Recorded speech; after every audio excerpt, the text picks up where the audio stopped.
Hi, I'm Dustin Perry. I'm the CEO and co-founder of Kingfisher Metals. Kingfisher was listed in late March of this year. We're a BC-focused exploration company, really strong technical team, but we also have a strong capital markets backing through our board and advisors. Strong shareholders with almost 50% institutionally owned. We're focused on our 100% owned BC projects. They're all district scale land packages. We're focusing on high grade styles of mineralization, primarily copper and gold. Our flagship asset, though, is our Gold Range project, where we're spending approximately $4 million this summer, completing a 5,000 meter drill program. The targets for that program were outlined during our initial field season last summer, but have been further refined through a really exciting IP survey from which we're just getting results back. In addition to that, though, we're spending a little over another $500,000 on our other two projects, Axtell, our copper project, and Tibbert, our second orogenic gold project. So exciting times ahead. Everybody within the team is excited. I've been on site quite a bit. I took this photo, which is my background here, last week, and I'm going to head back there probably when this video is released to go look at the first drill core coming into the ground. Fantastic. Well, the video won't be that bad. You don't need to hide up in the mountains. Yeah. Welcome back, Dustin. Good to see you, because you just IPO'd, literally just IPO'd when we spoke back in March. How's life in the public eye? It's busy. I expected it to be busy, and it was really busy actually leading up. I might actually be getting a little bit of respite because it was working about 12 hours a day, 7 days a week, building up to getting public, just getting everything, all our ducks aligned. So I've had a little bit of time to get out on the water on the weekends and refresh my brain a little bit. But yeah, it's busy. It's full on. Yeah, good though. Yeah, I mean, I'm just looking at this. When we did that interview back in March, and you're obviously doing a lot of promotion around the time. You went from 45 cents up to 65 in pretty short order. So actually 80 cents. Oh my dear Lord. Obviously it's fallen back to 45 cent level. So you're getting used to that sort of rocky ride of an exploration company. Yeah, at first I was glued to watching level 2 and just glued to it. And then I realized this is taking up too much of my time. If I do this, I can't do the rest of my job properly. And now it's just kind of noise.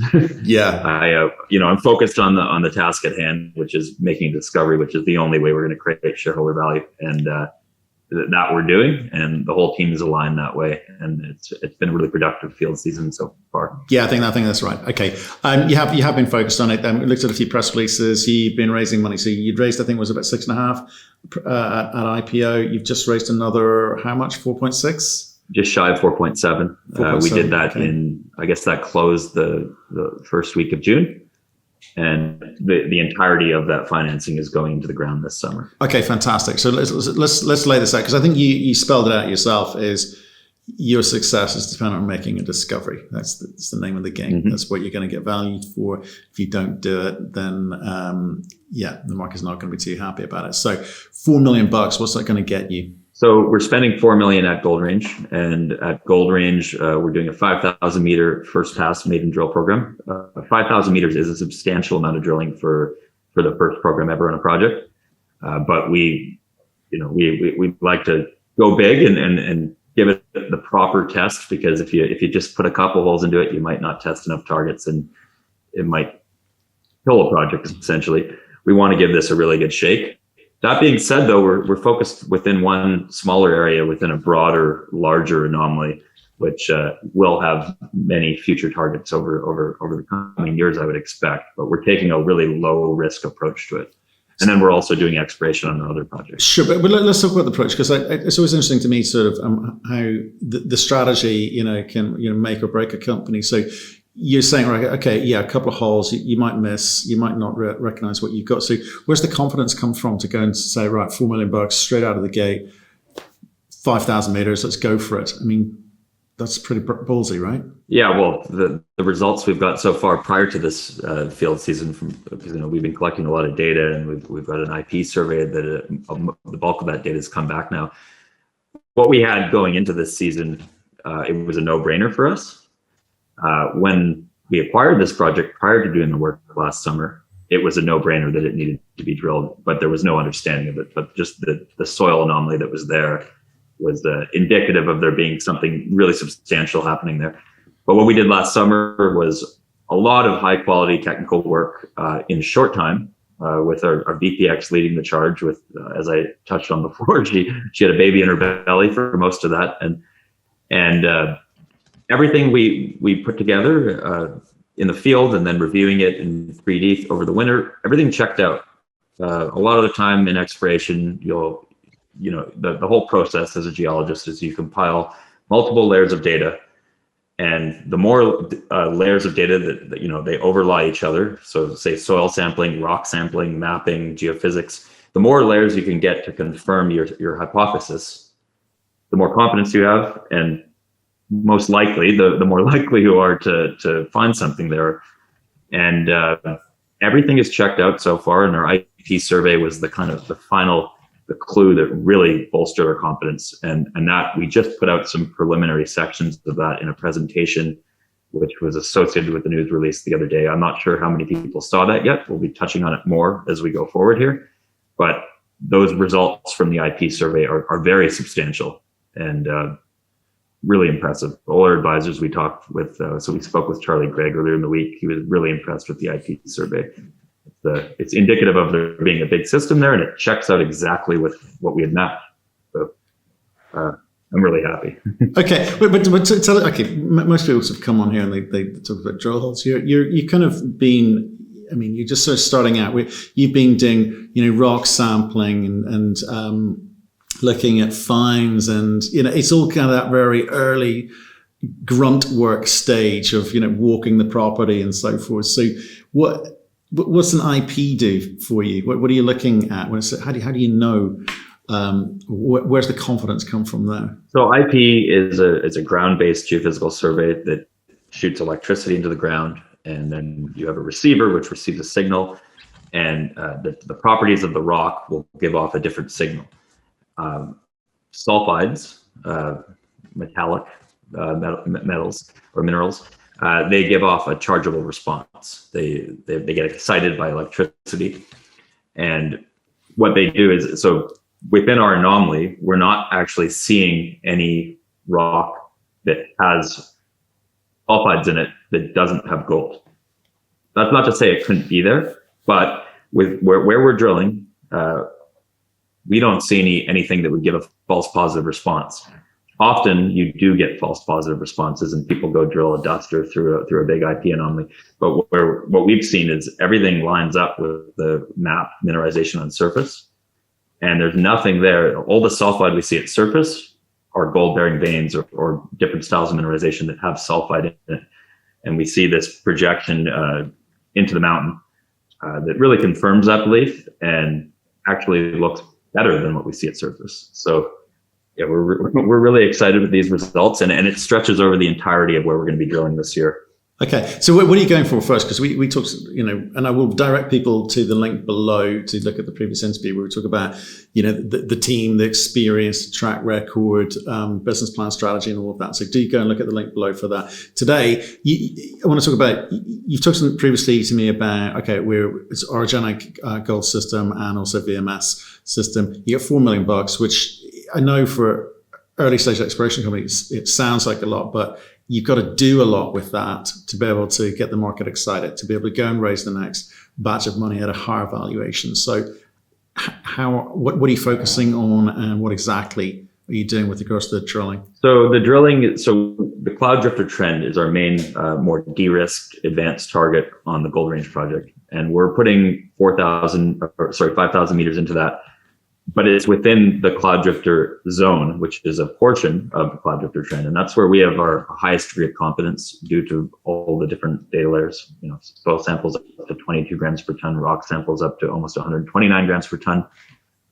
Some backpack drilling, some trenching that confirmed mineralization over widths within the background material as well. So that's where we're focused. That's not to say that the rest of the Cloud Drifter trend isn't equally as prospective. We just don't have the same level of confidence in it. And this being the first program, we need to ensure that we hit mineralization to justify future programs where we could, bring in a second drill and actually test the whole area.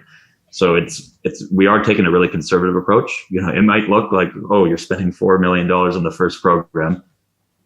We can easily justify that based on what we're seeing on the ground, but we're still taking a conservative approach within that framework.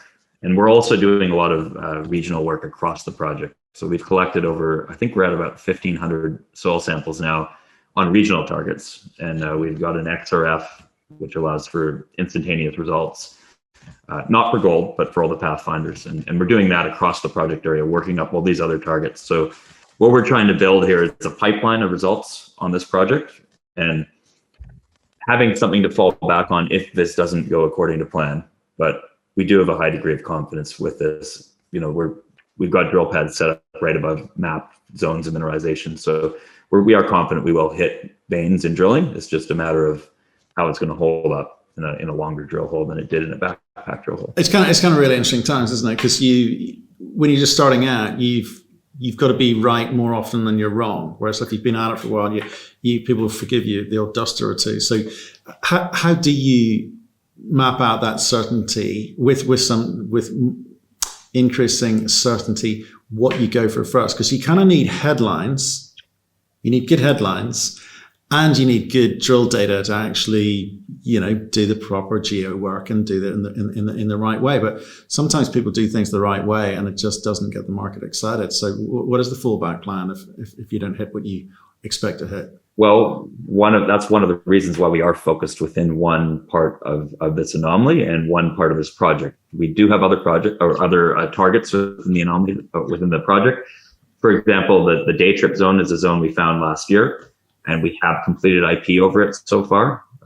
We did permit it for drilling this year, but we're not going to drill it, despite the fact that things are looking really promising there. We're just taking that, reduced risk approach as much as possible here, and only going with the highest degree of confidence. And we're not drilling massive step outs. We're going to cover an area of about 600 meters strike length versus the 3 kilometers of the trench. So there are fallback options within Gold Range, which is why we're doing this regional work. It's a big land package, 367 square kilometers, and a lot of it is unexplored. And we're having success so far with the indicators on a regional program.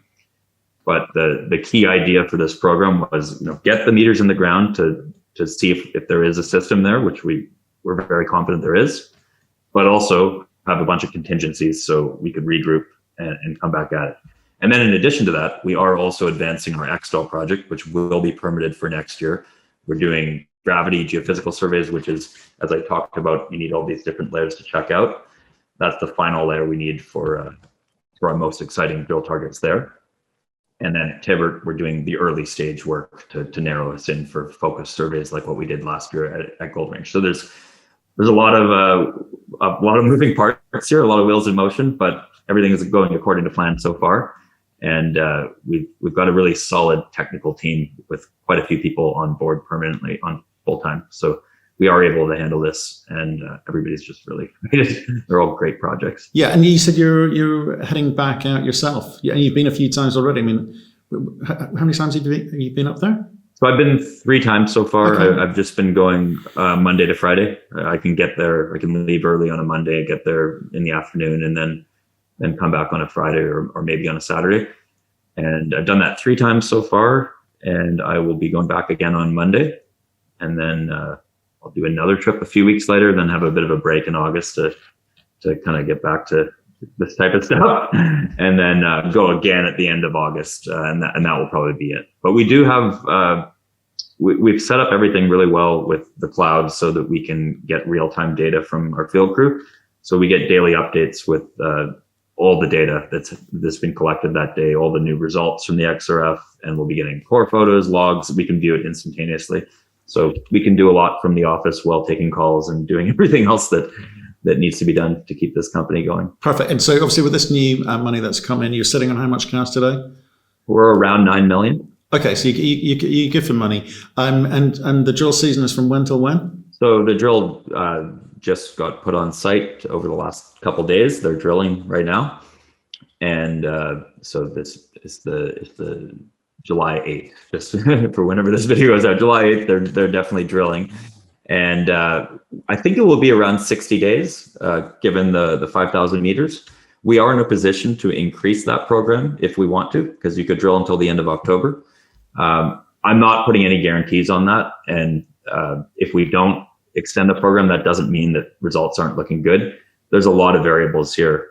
We need to be able to understand what we're drilling before I add more meters, because I'm not in the business of wasting exploration dollars. A lot of people will just expand a program, by an order of magnitude off some initial visual results, but not necessarily understand the structure. And then you end up wasting a bunch of meters, which isn't a good idea in the long term. So if we understand the system well and things are looking good, we will expand it, and we have the ability to. We have enough cash, but otherwise we'll be done sometime in September. Okay, fine. And I guess assays will flow. I mean, are there any delays? Because I think some people have been writing in and going, have wildfires had any material impact on your timeline or schedule, or any other events like that slowed you down? Is COVID slowing things down in the region? So COVID, definitely not. It was a bit hectic at the beginning of the season. We had some contractors coming in from other larger mining sites where they had some pretty big outbreaks, and we really we ramped up our protocol, rapid testing on site before you get on site, and then 4 days after, 2 people per tent where there might be normally 4. So we had to build a bigger camp. A lot of these things, and then and then a few weeks later, we're all vaccinated, we can go back to normal. It's like, oh well, we've already done everything, so we're going to continue it. Wildfires, it's definitely on my mind.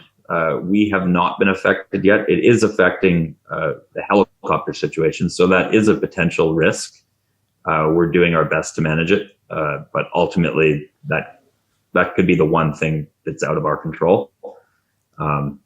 So everybody's hoping for rain here, but that also puts everybody in BC in the same boat.